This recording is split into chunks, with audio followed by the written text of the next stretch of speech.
Selamat siang semuanya, saya Nur Agnia dari kelompok 3, Prodi D3 Akuntansi, kelas 1C. Kali ini saya akan menceritakan sedikit tentang tokoh bangsa yang memiliki integritas anti korupsi. Yang akan saya ceritakan adalah Dr. Haji Mari Muhammad MSI. Beliau adalah mantan Menteri Keuangan pada periode Orde Baru.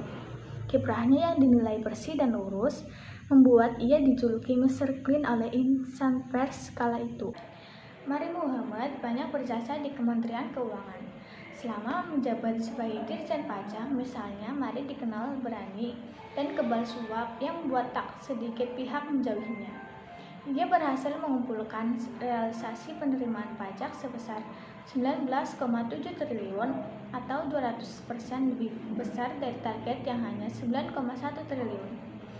Ia juga melakukan bersih-bersih di lingkungan Kemenku dengan tegas menjatuhkan hukuman dan sanksi disiplin bagi 1.615 pegawai Direktorat Pajak yang terbukti bersalah menyalahgunakan wewenang.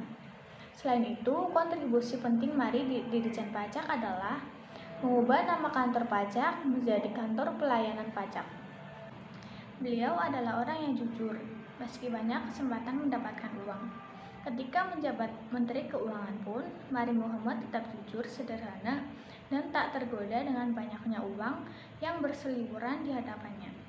Ia tidak ada indikasi sedikit pun memanfaatkan jabatannya untuk memperoleh keuntungan diri sendiri. Menjadi sosok si jujur Mari Muhammad pada saat itu sangat tidak mudah. Perekonomian pada masa Orde Baru berjalan baik, tapi jika dilihat dari sisi good governance dan komitmen terhadap integritas, masih jauh panggang dari api. Mari tetap kokoh dengan integritasnya, sama sekali tidak terkena arus. Beliau juga adalah sosok sederhana dan tidak suka harta. Ketika di rumah, Mari lebih senang memakai sarung dan kaos oblong. Ikat pinggang yang dikenakan kemana-mana pun tidak pernah ia ganti. Prinsip hidup Mari Muhammad, hidup ini sebentar, harta tidak penting. Yang paling penting adalah berguna untuk orang lain. Dalam urusan makanan, Mari juga tidak rewel. Ketika beberapa kali berkunjung ke rumah Mahfud MD, Mari hanya membawa oleh-oleh makanan nasi kebuli dibungkus, lalu mengajak Mahfud MD makan bersama-sama. Tak heran, Mari Muhammad adalah sosok pejabat yang tak memiliki rumah. Rumah yang ditempatinya selama hidup diperoleh karena haknya sebagai pengabdian kepada negara. Korupsi adalah kejahatan luar biasa, karena korupsi bukan hanya kejahatan yang merugikan uang negara, tetapi dapat berdampak pada seluruh program pembangunan. Kualitas pendidikan jadi rendah, kualitas bangunan menjadi rendah, mutu pendidikan jatuh, serta kemiskinan tidak tertangani. Korupsi membuat rakyat tidak percaya lagi dengan pemerintah.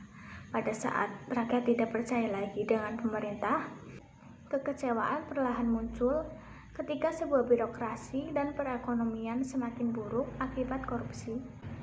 Dan hal yang paling buruk dari semua itu yang dapat disebabkan oleh korupsi adalah kerusuhan sosial. Dengan meneladani para tokoh anti korupsi, semoga dapat menjauhkan diri kita dari perilaku koruptif. Kita sebagai mahasiswa, sebagai calon pemimpin masa depan, harus memiliki budaya dan mental anti korupsi. Dengan meladani tokoh-tokoh anti korupsi dan memerangi sikap korupsi dengan peran mahasiswa sebagai agent of change yang mampu menyuarakan kepentingan rakyat. Sekian dari saya, jika ada kurangnya saya mohon maaf yang sebesar-besarnya. Semoga apa yang saya sampaikan berguna untuk diri saya sendiri dan banyak orang. Terima kasih.